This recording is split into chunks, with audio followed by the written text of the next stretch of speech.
Hello, this is Nina, and today I'm going to talk to you about grief, the grieving process, and Spirit's way of looking at grief. If this is something that interests you, then stick around. The reason why I wanted to talk about grief today is because right now it's very current in my life. I have, within a period of 1 year, lost 3 old friends, one to cancer, one to suicide, and now recently one to an accident. And this third person was also an ex-boyfriend of mine, so he was very near to my heart. So I have been going through this past few weeks a grieving process. And, the normal stages of the grieving process, are quite known. It is, where you learn about the experience, but then you're in denial. You learn about the death and you're in denial. And then you go over into, I believe it is, where you try and bargain with God, if you will. If I only had 5 more minutes, or if I only had, and then you go into some sort of depression, and then in the end you go into acceptance. There's probably something I've forgotten in there, but I think that's kind of the norm there. I think there's 5 stages of grief. But anyways, for me, I have a different experience of it, and I think it's very difficult to put the grieving process into stages like that and say that this is the norm, this is how everybody experiences grief. For me, that doesn't compute because we come from different experiences from before. We are in different places in our life, and so we will experience grief in different ways. And for me, I think the one thing that I'm missing, at least from what I have read about grief, is the shock experience. Especially if it is a death that's very sudden, like the last death that we had, or also the suicide death, of course. But that was not really a shock in that sense. But this last one was a shock because it was an accident, and he was only 56 years old, and he was a very happy person, very, and healthy and everything. So it was a big shock. And that shock effect on the body as well is something that I haven't seen so much about. I haven't seen that being talked about that much. So from a human perspective, I wanted to talk about that a little bit too. And then, of course, how Spirit views the human grief, okay? But first, for me, the shock experience is perceived as, for me at least, being numb. It feels like the whole world kind of stops, and you're kind of just in a limbo state. You're kind of in a state where you can't perceive anything.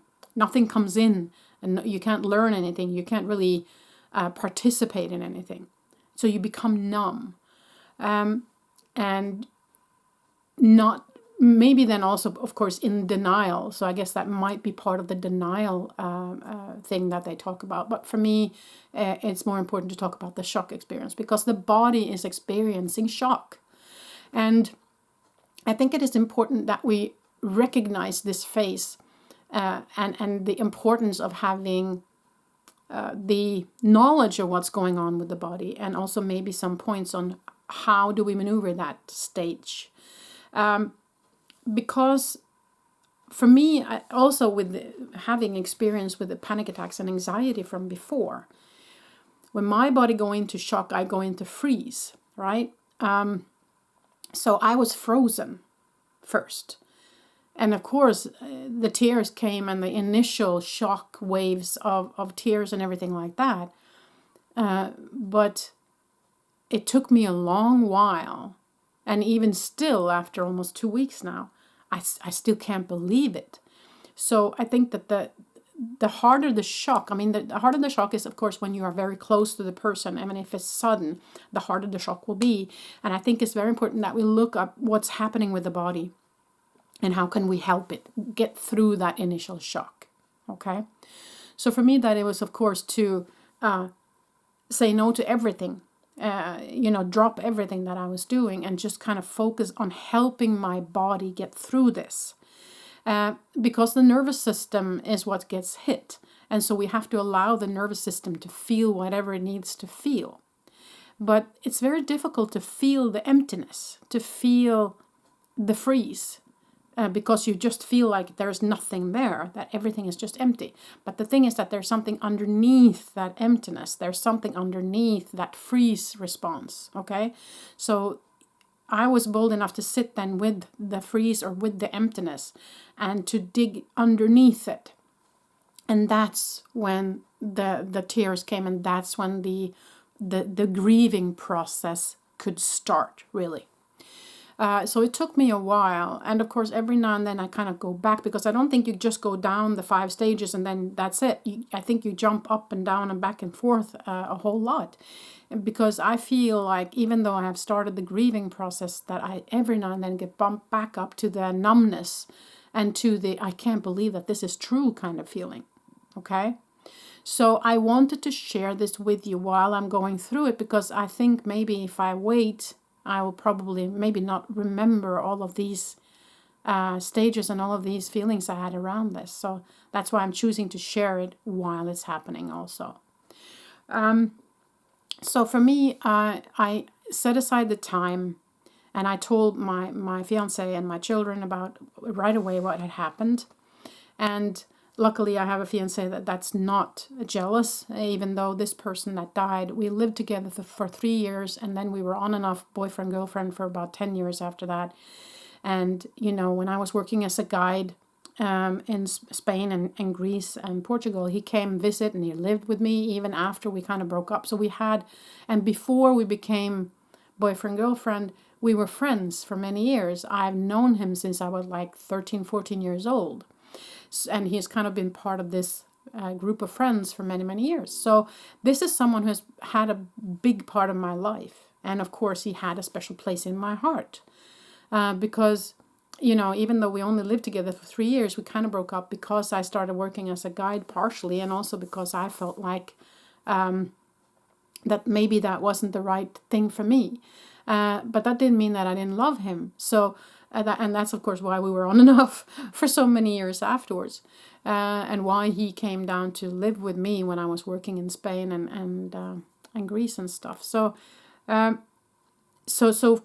when there is a person who has had that kind of big chunk of your heart, and when that gets ripped out, because that's kind of how it feels, then that's going to need the empathy of others, the time and the space to be felt through, and the acceptance of not only yourself, but the people around you. And so my fiance, I explained what this person meant to me. I explained my feelings for him now. And I explained, of course, that this was absolutely no threat to him in our current relationship. And he is, of course, he's my rock, you know, in life. And he's very understanding and very loving. And so he said, I do not feel any jealousy at all. You need to feel this through. I'm here for you. I'm supporting you. So kind of let's get through this together. And so I think it's very important that we find those people around us that can be that support without judgment, okay? And for however long it takes for you to go through it. And some days are good and some days are really bad. It comes in waves also, and you have to be prepared for it. That even though you kind of initially, I cried for like 2 days, right? So, and then it was over and I started kind of being able to laugh again and make jokes again on the 3rd day. But still, every now and then I get knocked back and this overwhelming grief just comes to the surface and I just have to cry, you know. And it will come in waves, and I know that this will happen for a long time. Now, we don't know yet when the funeral is going to be, because there are some circumstances that is going to be looked into regarding this accident. And so it's going to take some time. And so I know it's going to take time before I can kind of close off that chapter. So what do we do in between then? When we kind of have to wait also. We can't finish it. We can't put it behind us. Well, that's when you have to be extremely gentle with yourself. That's when you have to give yourself all the love that you can, the space and the understanding that the emotional system will work the way it works. You can't control it.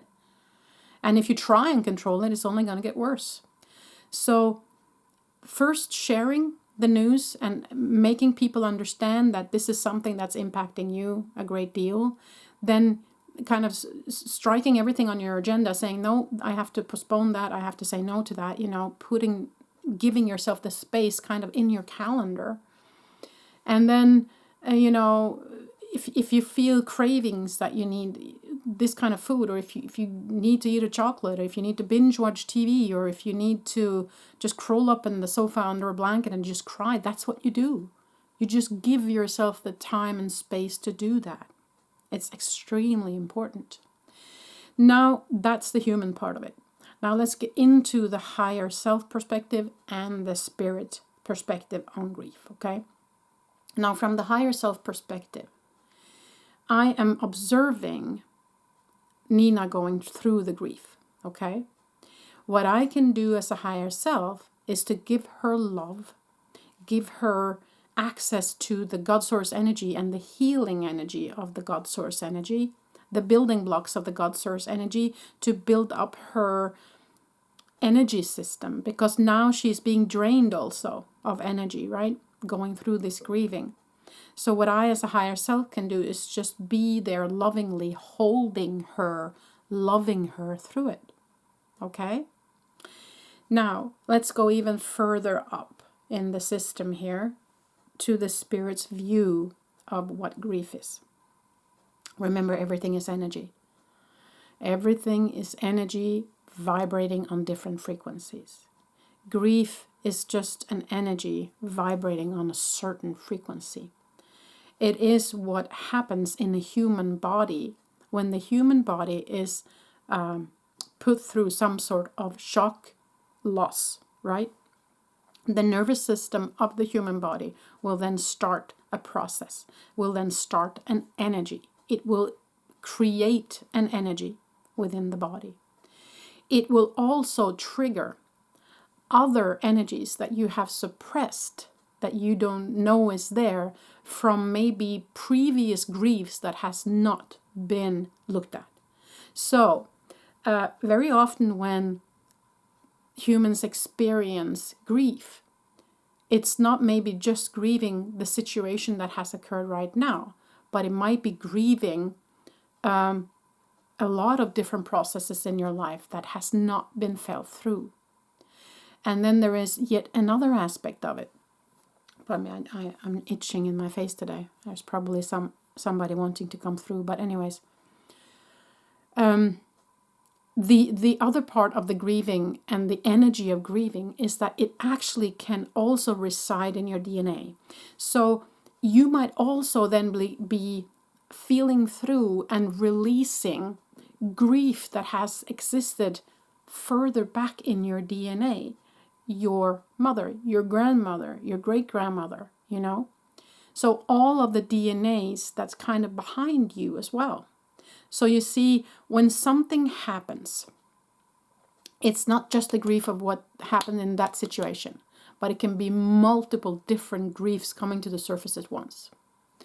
Sometimes, I have to say, if you are someone who has not looked at grief at all, you have not felt through any of your trauma or anything like that, a situation might be put in your path in order to wake up all of those energies so that you can finally feel them through and release them, because it's not meant to be part of your future journey. This is, of course, not for everybody. This can be just for some of you. So it all depends on what you have ordered on the menu before you came and how far you have come on your journey, right? So, but I just wanted to explain that it's not just one grief, it might be many, okay? So that's another aspect from spirit. Now, if we go even further out, we know that nobody dies, right? So my friend or my friends, the 3 friends that I lost in the last year, and especially that last one, which was very dear to me, is living still, but not just in the human body anymore. But he's still here. And I felt him here. I think it was the first and the, no, not the first, the third and the second and the third day after I heard about his death was when I had the most sorrow come up after the initial shock. I saw him there sitting in front of me, smiling, looking at me, trying to dry my tears. just sending me love. So I know that he's well, I know that he's happy, I know that he's home and secure, and that I will see him again. So also in this grieving process, I have been reminded of that fact. And that, of course, helps my human also. Not take away the grieving process, because that's not what I mean. But just remembering that we will meet again, that he's still here, and I know he still loves me and I love him. And I have to take that with me in my grieving process as well. So me as a higher self can remind the human if I get into a state of depression or a state of not feeling like I can overcome this. I don't think that's going to happen now, but if, then me as a higher self can help Nina through it by reminding her he's still here. He's still right here, and I can feel him and I can feel his love. But as a human, this process is tough. It hurts, but it is part of the human journey. It's part of what I chose to experience in this lifetime, right? What we all chose to experience. We came here not only to experience the happy-go-lucky, but also the grief and the sorrow. Because remember, from a spiritual perspective, it's all just experiences. It's all just energy vibrating on different frequencies, okay?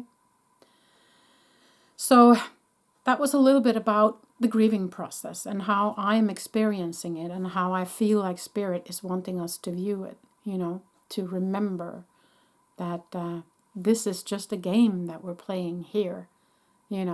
This is just the avatar that I have here. I mean, his avatar died, but he is still alive, right? So if we can view it from that perspective every now and then, I think that's going to help us in our grieving process. And Spirit is always around, and they love us, and they will hold us, and they will love us through it. So we can use them, we can call them in, our spirit team, the angels, the person who is deceased, to help us come through this grieving process. Okay? So that's what I wanted to share today. Thank you for listening. I hope you have a great day. Bye for now.